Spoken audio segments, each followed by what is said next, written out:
जय हिंद दोस्तों, कैसे हैं सभी। तो आज का ये जो वीडियो है ये आप लोगों के कुछ कंफ्यूजन और कुछ सवालों पे आधारित वीडियो है। कुछ स्टूडेंट्स हैं जिनको कंफ्यूजन है, जो अदर स्टेट के हैं, तो उनका कंफ्यूजन ये है कि सर वो यदि पेपर दे रहे हैं तो उनको रिजर्वेशन मिलेगा या नहीं मिलेगा। कुछ ओवर एज होने वाले हैं तो उनको कंफ्यूजन है कि सर हम 33 के हो रहे हैं तो हमारे साथ क्या होगा। भास्कर में एक न्यूज आई थी ओवर एज से रिलेटेड, तो और कंफ्यूजन उनका बढ़ गया। कुछ रेडियो का पेपर जो देने वाले हैं उनको कंफ्यूजन है कि सर हमें दोनों पेपर देने, कोई एक पेपर देना है, सिलेबस क्या है वो सारा। तो ये सारी चीजों पे आज हम इसमें चर्चा करने वाले हैं। तो यदि ये सारी चीजें आपको क्लियर हैं तो आप इस वीडियो को आगे ना देखें, आप अपनी पढ़ाई लिखाई करें। जिनको इन सब चीजों में कंफ्यूजन है वो आगे के वीडियो को एक बार डिटेल में देख लो, आपके सारी कंफ्यूजन दूर हो जाएंगे।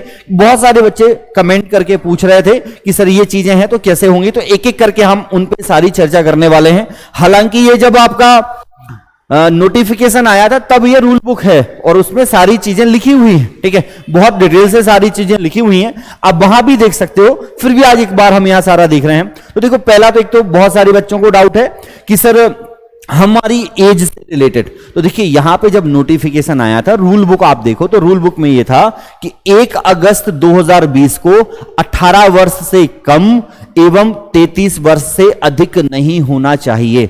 मतलब जब आपके फॉर्म भर रहे थे तो उसने डेट दी थी कि भाई 1 अगस्त 2020 की बात कर रहा था। तो आप यदि उस डेट में 33 के नहीं थे तो आपने फॉर्म भरा है। तो अब आज यदि आप 33 के हो गए हैं तो उससे थोड़ी फर्क पड़ रहा है, उससे कोई फर्क नहीं पड़ेगा। ये डेट वो चेंज नहीं करेगा, इस बात को समझो, वो डेट चेंज नहीं करने वाला है। तो आप यदि 1 अगस्त 2020 को 33 के नहीं थे तो आपने वैसे भी फॉर्म तभी तो भरा होगा ना, तो आप परेशान मत हो। अब आप 33 के हो रहे हैं तो ऐसा नहीं होगा कि वो पेपर डिले हो गया किसी वजह से वो ये डेट को बढ़ा दें, ऐसा नहीं होगा। तो एक तो पहला ये कंफ्यूजन अपना दूर करो और पढ़ाई पर ध्यान लगाओ। दूसरा जो डाउट है, दूसरा जो कंफ्यूजन है अदर स्टेट वालों के लिए कि सर अदर स्टेट से यदि हम एग्जाम दे रहे हैं तो रिजर्वेशन मिलेगा या नहीं मिलेगा। तो एक सिंपल सी बात है कि मध्य प्रदेश के स्थायी निवासी यदि नहीं है तो सिर्फ अनारक्षित ओपन के अंतर्गत रिक्त पदों हेतु ही अपना आवेदन प्रस्तुत कर सकते हैं। ऐसे आवेदकों को आरक्षण अथवा आयु सीमा में छूट का कोई भी लाभ नहीं मिलेगा तथा उनकी आयु सीमा 1 अगस्त 2020 को न्यूनतम और उसी तरीके से देखी जाएगी, ठीक है। तो उनको कोई भी रिजर्वेशन नहीं मिलेगा। ये कहीं भी रूल बुक में ये क्लियर नहीं किया था कि उनके लिए कितने % सीटें रिजर्व रहेंगी, ये कोई क्लियरिटी उन्होंने नहीं दी है, ठीक है। तो एक ये डाउट था। अगला एक डाउट हाइट को लेकर भी है। तो आप देखो जो मेल है, पुरुष है, उनकी हाइट 168 है और फीमेल जो है उनकी हाइट कितनी है, 155 है। सभी में है, जनरल के लिए भी और ओबीसी के लिए भी यही है, ठीक है। तो हाइट का क्राइटेरिया ये है। और अगला एक ये रेडियो वाले का बहुत कंफ्यूजन था। तो रेडियो वाले का देखो, आप जीडी की यदि बात करें तो आप 10वीं पास हैं तो आप फॉर्म भर सकते हैं। तो आपने फॉर्म तभी भरा होगा जब आप 10th पास हैं। और रेडियो के लिए यदि आप बात करो तो रेडियो के लिए आप एलिजिबल होंगे जब आपका 10+2 मतलब 12वीं के साथ कोई टेक्निकल डिग्री आपके पास है, ठीक है। कोई भी टेक्निकल डिग्री है आपके पास, या तो आईटीआई के 2 वर्ष का आपके पास डिप्लोमा है इलेक्ट्रॉनिक कंप्यूटर से, या फिर आपके पास कोई भी इंजीनियरिंग का डिप्लोमा है, या ये सारी चीजें आपके पास हैं इलेक्ट्रिकल इलेक्ट्रॉनिक वगैरह से, तो आप टेक्निकल से हैं तो आप फॉर्म भर सकते हैं। मतलब आपने फॉर्म तभी ही भरे होंगे ना, तो आप ये फॉर्म भर सकते हैं, ठीक है। अब इसमें रेडियो वाले में कंफ्यूजन पता है क्या है? रेडियो वाले में बच्चों को कंफ्यूजन है कि सर हम दोनों पेपर देंगे क्या? हाँ भाई, दोनों ही पेपर देने हैं, ठीक है। जिन्होंने रेडियो को फॉर्म भरा है, आरक्षक रेडियो पद के उम्मीदवार हेतु प्रथम एवं द्वितीय दोनों प्रश्न पत्र देना अनिवार्य है। आपने यदि रेडियो के लिए भरा है, प्रथम प्रश्न पत्र जो होगा, प्रथम प्रश्न पत्र समस्त पदों के लिए है, मतलब जीडी और रेडियो दोनों के लिए ही है। लेकिन आप यदि रेडियो के लिए भरे हैं तो आपको एक दूसरा पेपर भी देना होगा। जीडी वालों के लिए यह पेपर नहीं देना होता। मतलब रेडियो के वालों के लिए दोनों पेपर पास करना जरूरी है। जीडी वालों के लिए केवल पहला पेपर ही देना है और केवल पहला ही पेपर पास करना है। अब रेडियो वालों को कंफ्यूजन ये है कि मान लो सर हमारा दूसरा पेपर नहीं निकला, तो यदि आपका सेकंड पेपर नहीं निकल रहा है तो आप जीडी के लिए एलिजिबल रहोगे। लेकिन ऐसा नहीं कि सेकंड निकल गया फर्स्ट नहीं निकला।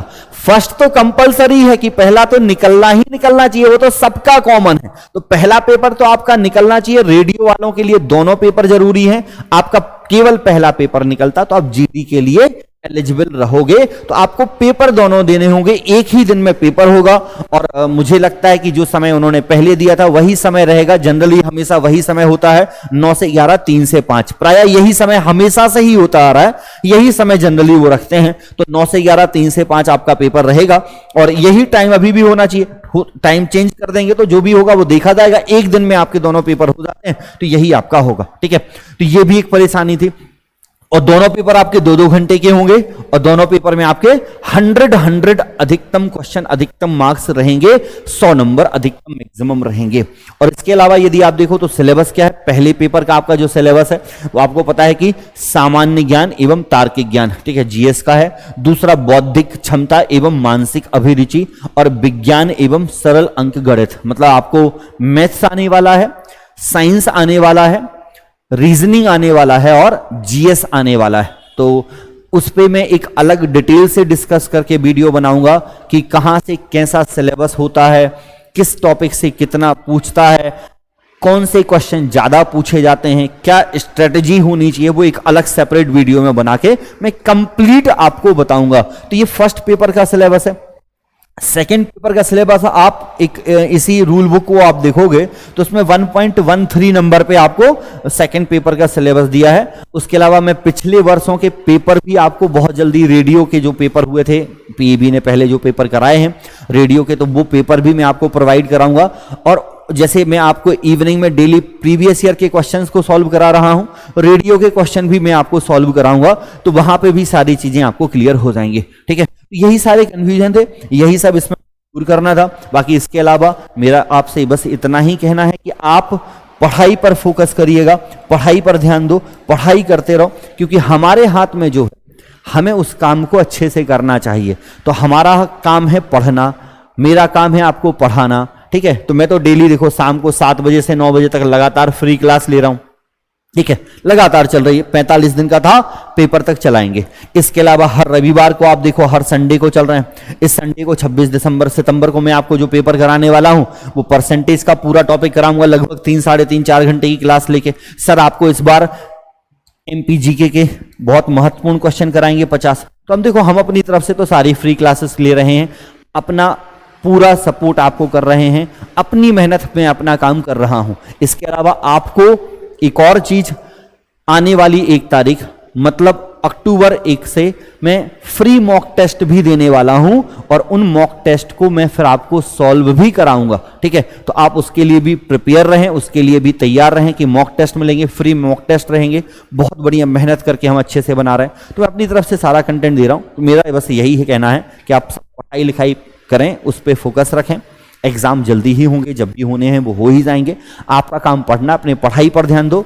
और ऐसे ही इसी अपडेट्स के साथ अगले वीडियो में फिर से मिलते हैं। तब तक सभी अपने घर पर बहुत अच्छे से पढ़ते रहिएगा।